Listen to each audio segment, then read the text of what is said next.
We hear a lot about yoga and meditation these days. And it's a huge phenomenon. The core of yoga or the core of meditation is simply this.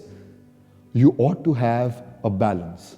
And to attain that balance within ourselves and ourselves with our surroundings is what yoga or meditation is all about. When we are in balance with ourselves, that is when we feel a complete sense of bliss and completeness, the totality of life. And it's not perfection. In fact, whenever you reach perfection, you're going against evolution. Perfection is the death of life. It's the end of evolution. The moment you reach or attain to reach perfection, you're trying to reach the end of evolution. The nature doesn't need you anymore. You're perfect. You cannot be improved. You cannot be evolved. That constant act of balancing. If you're too happy, you ought to have some sad moments. Truth of life.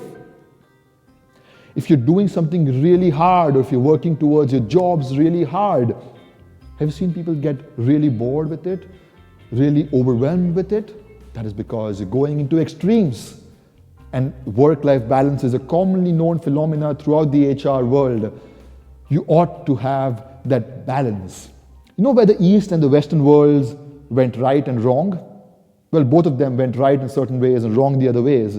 The Eastern philosophies, the Eastern stories, the Eastern beliefs have always been about being content. Wherever you are, just be happy. The Buddha state, the nirvana. It's great. It gives you a sense of attainment. While the Western world is all about activity, competition, you see the number of gold medals the countries like US, countries like UK, the countries like Russia have. A lot of gold medals in Olympics, right? They are competitive. They're all about doing something. They're all about being active. They're all about achieving a sense of working hard and competitiveness. It's all great. So this is all nirvana. This is all being, sense of togetherness. And this is all activity. Both in extremes are not as good. And both, when balanced well, are perfectly good. So in order to be happy, we ought to have that extreme sense of doing. We ought to be all in when we are working hard. At the same time, when we are taking our off time, when we are being by ourselves with our family, sleeping, it's imperative to have our cell phones switched off, all of our devices off, taken ourselves away from the work zone, not even think about work for a while.